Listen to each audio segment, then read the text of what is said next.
The magnetic flux linked with the coil of n tons of area of cross section A held with its plane parallel to the field B is.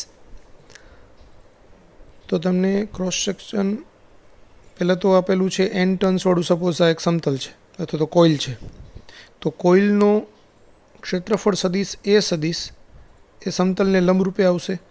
हवे चुंबकीय क्षेत्र है ए एना समतल ने समांतर है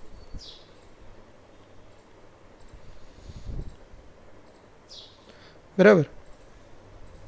तो आ बी सदिश है तो ए सदिश और बी सदिश वच्चेनो खूणो थीटा 90 अंशनो थशे। हवे फ्लक्सनुं सूत्र है फाई बराबर एन ए सदिश डॉट बी सदिश एटले के N A B cos theta एटले एन ए बी कॉस 90 पण कॉस 90 एटले तो 0 थाय एटले एन ए बी टू 0 एटले आंसर आवशे 0। तो आंसर है D 0।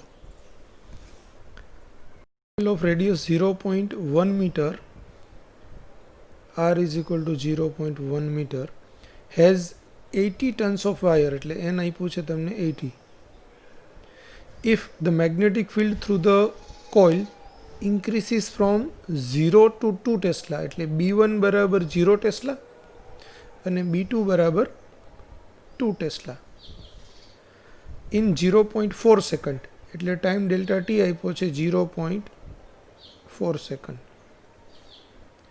The coil is connected to 11 ohm resistor એટલે કોઇલ સાથે એક 11 ઓહમ નો અવરોધ જોડેલો છે 11 ઓહમ।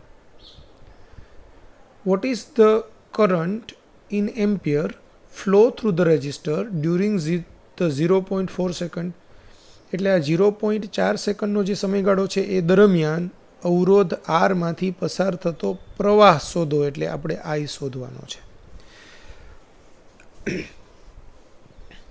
હવે કોઈ એક કોઇલ છે કોઇલ સાથે ચુંબકીય ક્ષેત્રમાં ફેરફાર થાય છે 0 ટેસ્લાથી 2 ટેસ્લા એ ફેરફાર થવાનો સમયગાળો 0.4 સેકન્ડ છે।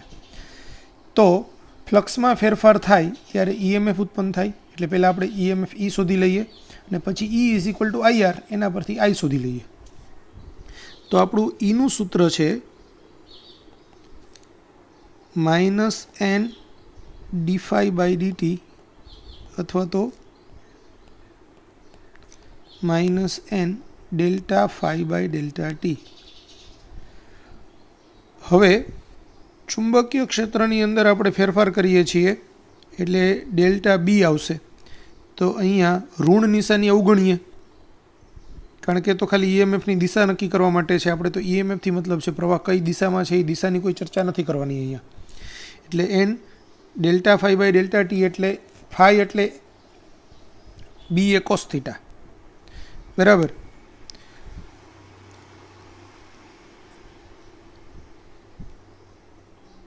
तो अहींया delta B by delta T into A अने cos 0 एटले 1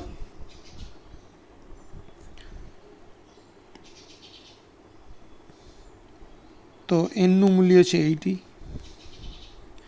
डेल्टा बी एटले b2 माइनस b1 हजू આપણે અહીંયા 80 ની જગ્યાએ પહેલા એક વખત n જ લખીએ अपॉन डेल्टा टी ए ની વેલ્યુ એટલે પાઈ r સ્ક્વેર અને cos 0 એટલે 1। તો હવે 80 b2 એટલે 2 માઇનસ 0 डेल्टा टी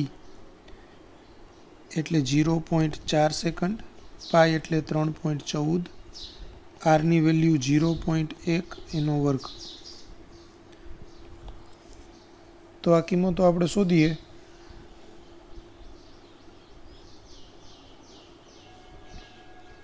तो 80 into 2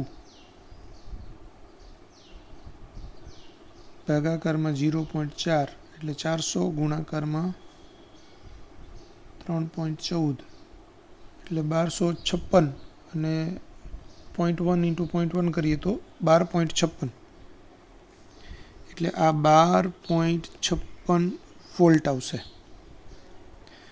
હવે E is equal to IR.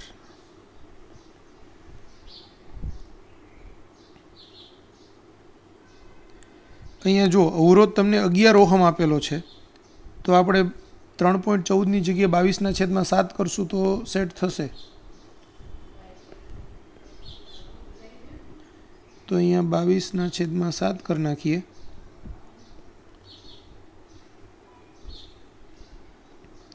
તો શું થશે? 800/4 એટલે 2 એટલે આ 400 ગુણાકારમાં 22/7 ગુણાકારમાં 0.01. આ 0.01 ના બે 0 બી કેન્સલ એટલે 22 ગુણાકારમાં 4 એટલે 88/7 વોલ્ટ. હવે આ 88/7 વોલ્ટ આઈ ને આઈ જ રાખો અને આરની વેલ્યુ 11 ઓહમ. તો 11 ગુણાકારમાં 8 એટલે આઈની વેલ્યુ 8/7 એમ્પિયર. તો આપણો આન્સર આવશે એ.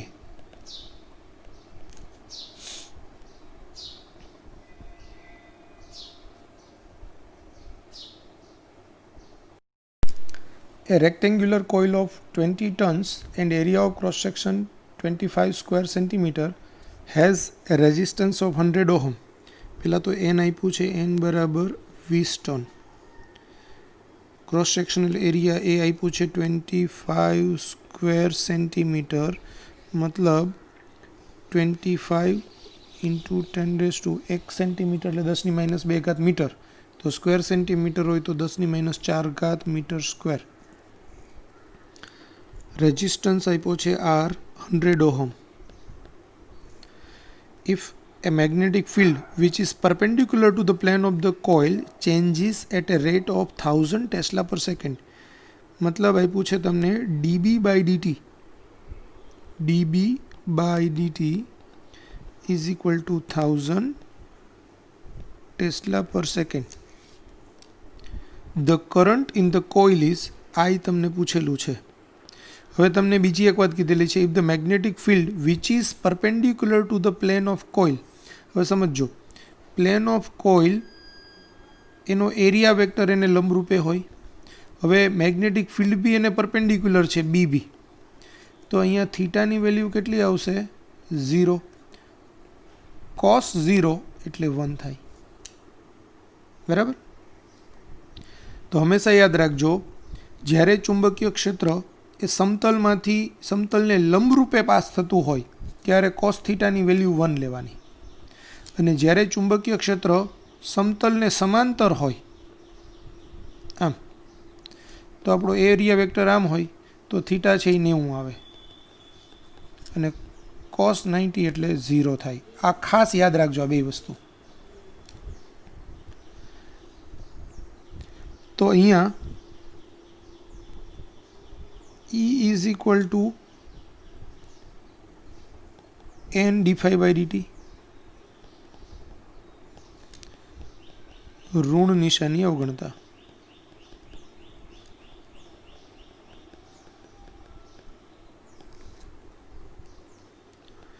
એટલે n. હવે ફાઈની વેલ્યુ બી એ cos થીટા, એમાં cos થીટા બરાબર તો 1 લેવાનું છે. એટલે અહીંયા આપણે d/dt એમાં બી એ cos 0 એ એટલે અચળ છે ને બહાર લઈ લઈએ અને cos 0 એટલે 1 થાય. તો આ એકચ્યુઅલી આમ થાય n એ dB/dt. કિંમત મૂકી દઈએ તો nની વેલ્યુ આવશે 20, એની વેલ્યુ 25 ગુણાકારમાં 10⁻⁴ અને dB/dt એટલે 1000. તો 1000ના આ 3 0 અને એક 20નો 0 એ 10⁻⁴ સાથે કેન્સલ થાય એટલે આ આવશે 50 વોલ્ટ. હવે E is equal to IR. તો Eની વેલ્યુ 50 વોલ્ટ, I શોધવાનો છે મારે. Rની વેલ્યુ આપી છે 100 ઓહમ. માટે I ઇઝ ઇક્વલ ટુ 50/100 એટલે 0.5 એમ્પિયર. તો આપણો આન્સર આવશે C 0.5 ampere. Faraday's laws are consequence of the conservation of A charge, B energy, C magnetic field અને D both B and C. તો એ આવશે B energy.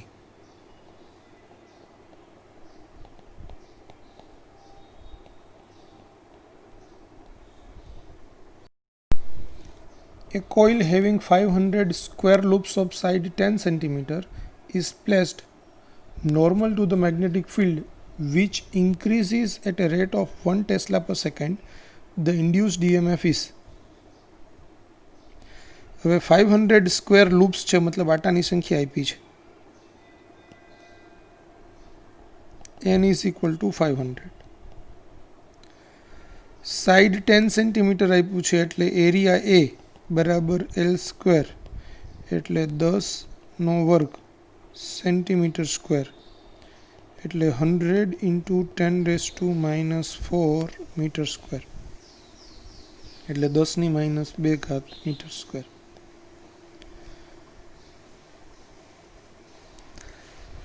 which is placed normal to the magnetic field. એટલે plane છે એ magnetic ફિલ્ડને normal છે એટલે એ અને બી બંને કેવા આવશે સમાંતર થશે એટલે થીટાની વેલ્યુ કેટલી 0. તો અહીંયા theta is equal to 0 cos theta એટલે કોસ 0 એટલે 1.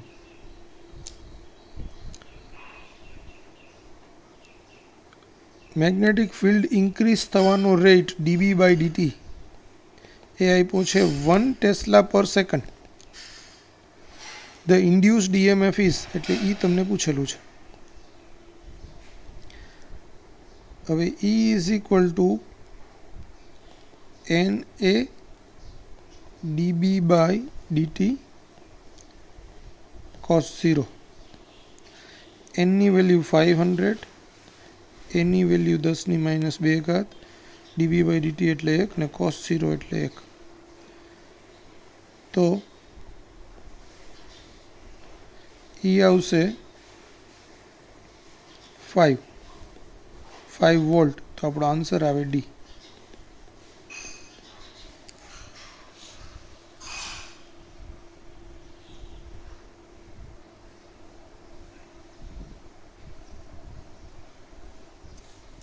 Next question.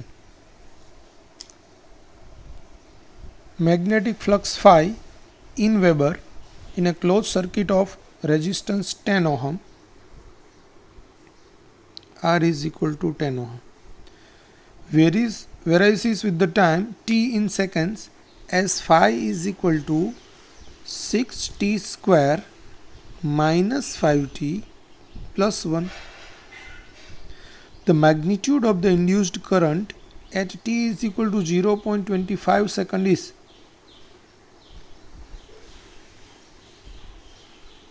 તો t બરાબર 0.25 સેકન્ડ સમયે કરંટ I નું મૂલ્ય આપણે શોધવાનું છે. R તમને આપેલો છે.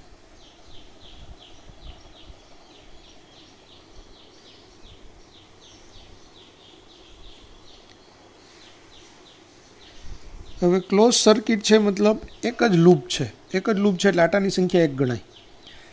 તો EMF E is equal to d∅/dt ઋણ નિશાની અવગણતા એટલે d∅/dt કરીએ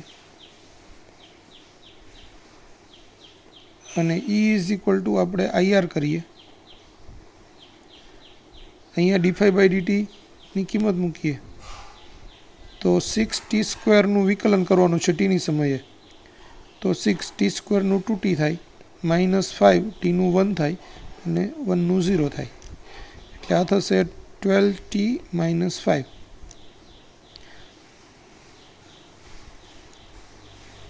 R ની વેલ્યુ 10. તો I is equal to 12 t ની વેલ્યુ 0.25 -5/10 એટલે 12 into 0.25 એટલે 3 માંથી 5 જશે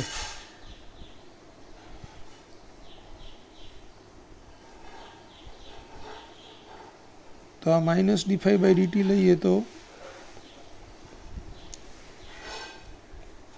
પ્લસ જ જવાબ આવશે.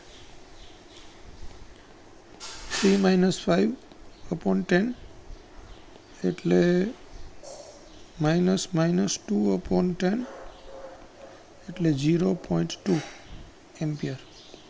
તો આપણો આન્સર આવશે એ.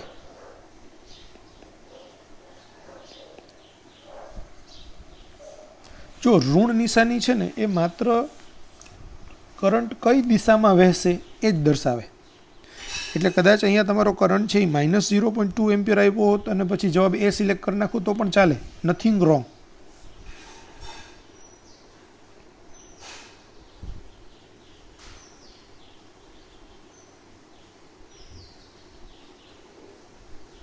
સાતમો ક્વેશ્ચન.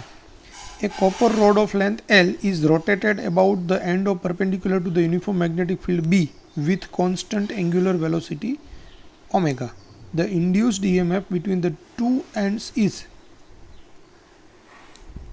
તો આ ડાયરેક્ટ સૂત્ર જ છે, ઓલરેડી એની સાબિતી પણ તમને મેં કરાવેલી છે આગળના લેક્ચરમાં, એટલે આપણે ફરીથી સાબિતી નહીં કરાવીએ. આપણે ખાસ સૂત્ર તરીકે યાદ રાખશું કે કોઈ એક સળિયો હોય, એ સળિયો આવી રીતે વર્તુળાકાર ગતિ કરતો હોય અને ચુંબકીય ક્ષેત્ર એ સળિયાને લંબ રૂપે હોય,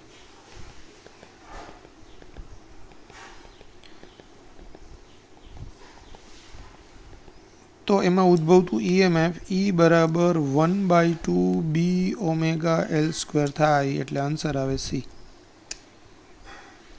બરાબર.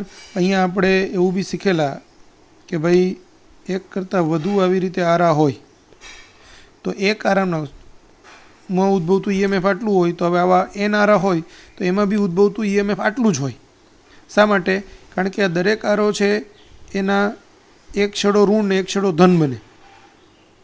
તો બધા જ ધન છેડા એકબીજા સાથે જોડાયેલા હોય, બધા જ ઋણ છેડા એકબીજા સાથે જોડાયેલા હોય, એટલે સરખા EMF વાળા એન કોસ પેરેલલમાં છે એમ કહેવાય. જ્યારે સરખા EMF વાળા એન કોસ પેરેલલમાં હોય ત્યારે એનું સમતુલ્ય EMF કોઈ એક બેટરીના EMF જેટલું થાય, એક કોસના EMF જેટલું થાય. એટલે એક આરામાં ઉદ્ભવતું EMF બી 1/2 B ઓમેગા L² હોય, એન આરામાં ઉદ્ભવતું EMF બી 1/2 B ઓમેગા L² હોય. એટલે આપણો આન્સર આવશે C.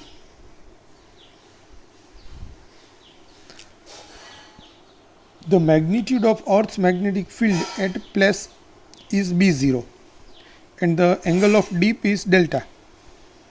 A horizontal conductor of length L laying north-south moves eastwards with a velocity v.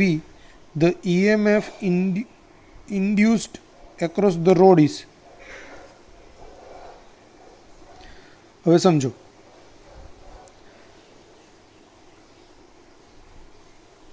અહીંયા પહેલાં તો એનો હોરિઝોન્ટલ કમ્પોનન્ટ કયો હોય મેગ્નેટિક ફિલ્ડનો? તો મેગ્નેટિક ફિલ્ડનો હોરિઝોન્ટલ કમ્પોનન્ટ થાય B0 cos ડેલ્ટા.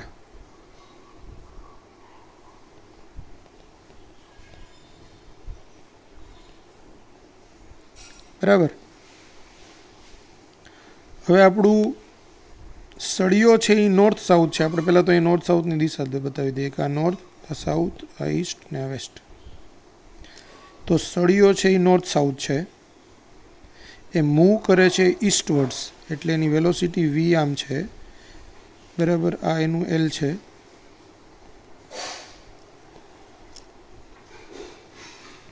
હવે ચુંબકીય ક્ષેત્રનો એ જ્યારે સમક્ષિતિજ રીતે ગતિ કરતો હોય તો એના વર્ટિકલ કમ્પોનન્ટને કાપતો કાપતો ગતિ કરવો જોઈએ, કારણ કે હોરિઝોન્ટલ કમ્પોનન્ટ તો એને પેરેલલ હોય. એટલે આપણે અહીંયા BVની કામ છે, BHનું કંઈ કામ નથી. તો BV એટલે B0 sin ડેલ્ટા થાય. બરાબર. એટલે આપણે એ વર્ટિકલ જે કમ્પોનન્ટ છે એ વર્ટિકલ કમ્પોનન્ટને કાપતો કાપતો જાય તો EMF ઉત્પન્ન થાય. એટલે જે મેગ્નેટિક ફિલ્ડને કાપતો કાપતો ગતિ કરે છે એ મેગ્નેટિક ફિલ્ડ E બરાબર BLV સૂત્રમાં મૂકવાનું હોય. તો અહીંયા આપણું EMFનું સૂત્ર થશે BVLV. BV એટલે વર્ટિકલ કમ્પોનન્ટ. તો BVની કિંમત છે B0 sin delta into LV, એટલે B0 LV sin ડેલ્ટા, એટલે આપણો આન્સર આવશે C.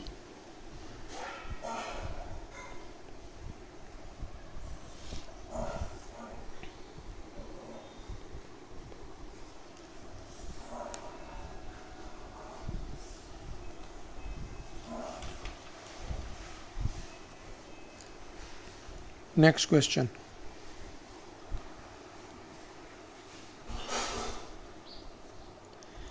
A square metal wire loop PQRS of side 10 cm and a resistance 1 ohm is moved with a constant velocity V in a uniform magnetic field of B Weber per meter square as shown in the figure. The magnetic field lines are perpendicular to the plane of the loop directed into the paper. The loop is connected to the network ABCD of resistance, each of value 3 ohm. The resistance of the lead wires SB and RD are negligible. The speed of the loop so as to have a steady current of 1 milliampere in the loop is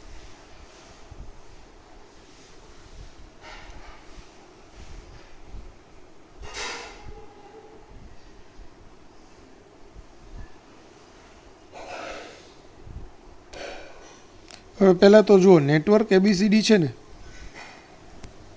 એ શું છે તો કે network ABCD છે એ વિસ્ટન bridge છે. જ્યારે વિસ્ટન bridge હોય અને એના બધા જ અવરોધો સરખા હોય તો એનો સમતુલ્ય અવરોધ V R જ થાય. એટલે અહીંયા 3 ઓહમ છે તો વચ્ચેનો એક 3 ઓહમ નીકળી જાય, 3 ને 3 શ્રેણીમાં, 3 ને 3 શ્રેણીમાં, એટલે 6 ઓહમ સમાંતરમાં, એટલે પાછું 3 ઓહમ થાય. એટલે આપણે આખા લૂપનો અવરોધ એ 3 ઓહમ થશે. તો અહીંયા તમને વિસ્ટન બ્રિજનો અવરોધ 3 ઓહમ થશે.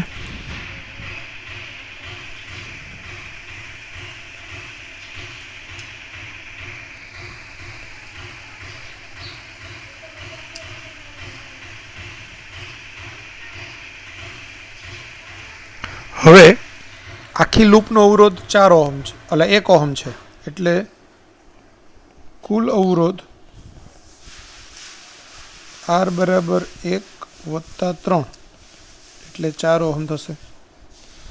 હવે ગતિકીય EMF E બરાબર BLV થાય. આપણે વેલોસિટી શોધવાની છે અને સ્ટેડી કરંટ 1 મિલીએમ્પિયર જોઈએ છે, એટલે ની વેલ્યુ IR મૂકી દઈએ તો I ને R બે આપણી પાસે છે, B આપણી પાસે છે, L આપણી પાસે છે, V નથી એ શોધવાનો છે. તો V એટલે શું થશે IR upon BL. હવે I ની વેલ્યુ 1 મિલીએમ્પિયર એટલે 1 × 10⁻³ R આપણે શોધ્યો 4 ઓહમ, B ની વેલ્યુ રકમમાં આપી છે 2 વેબર પર મીટર સ્ક્વેર અને L બરાબર 10 સેન્ટીમીટર તમને આપ્યું છે. 10 સેન્ટીમીટર એટલે 10 × 10⁻² મીટર. તો આ 2 કેન્સલ થાય એટલે અહીંયા 2 આવે. આ 10 ની -1 ઉપર જાય તો પ્લસ થાય એટલે -3 + 1 એટલે -2. તો 2 × 10⁻² મીટર પર સેકન્ડ એટલે આપણો આન્સર આવશે B.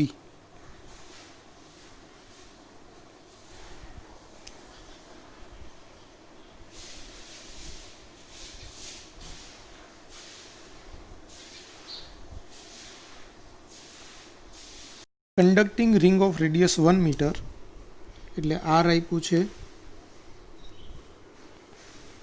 1 metre is placed in a uniform magnetic field B of 0.01 Tesla oscillating with a frequency f is equal to 100 Hz with its plane at right angle to B. હવે plane છે એ ચુંબકીય ક્ષેત્રને લંબરૂપે છે, મતલબ theta બરાબર 0. Plane છે એ ચુંબકીય ક્ષેત્રને લંબરૂપે છે. આ B છે અને એનો એરિયા વેક્ટર, આ એરિયા વેક્ટર, બે વચ્ચેનો ખૂણો થીટા 0 થાય.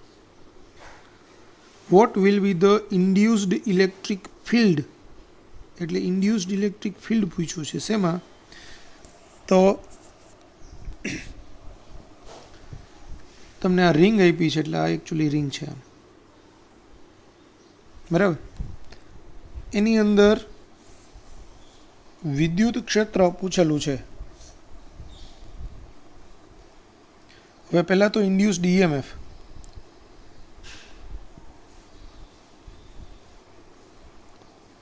ઈ શોધી લઈએ તો ઈ અપોન કોઈ પણ તાર હોય, તારના બે છેડા વચ્ચેનો પોટેન્શિયલ ડિફરન્સ જેટલો હોય એને ભાગાકારમાં તારની લંબાઈ કરીએ તો એની અંદરનું વિદ્યુત ક્ષેત્ર મળે.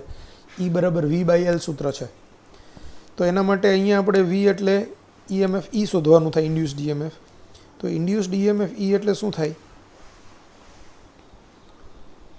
d∅/dt. હવે એમાં ફાઈ એટલે BA cos θ.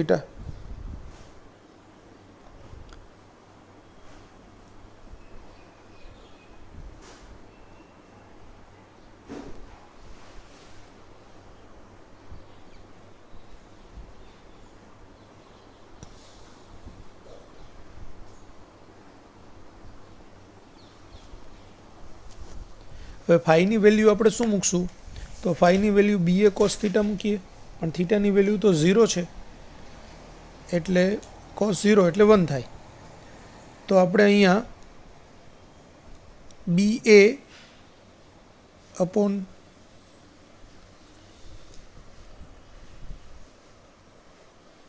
T.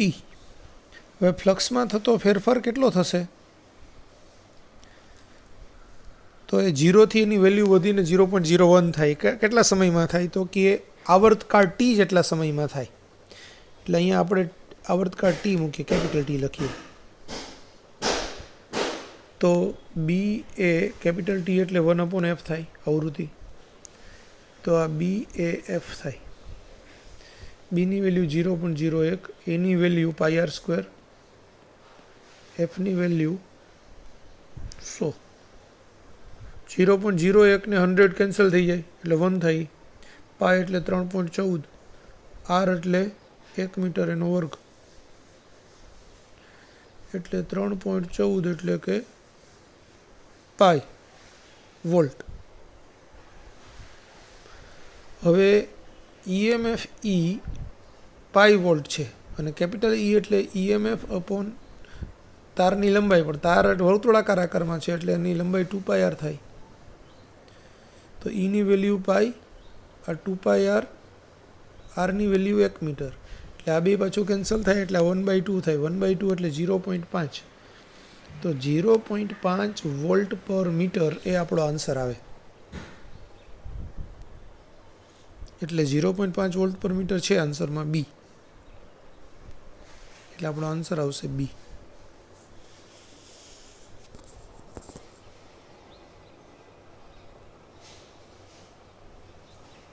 અહીંયા d∅/dt એટલે BA/T શું કામ લખ્યું? કારણ કે એકચ્યુઅલી આમ થાય ને, એ ડેલ્ટા B/ΔT બરાબર. તો 0થી કેપિટલ T સમયની અંદર ચુંબકીય ક્ષેત્રમાં થતો ફેરફાર 0થી B જેટલો થાય. એટલે ડેલ્ટા B એટલે B અને ડેલ્ટા B એટલે B-0 અને ડેલ્ટા T એટલે T-0 એટલે B/T.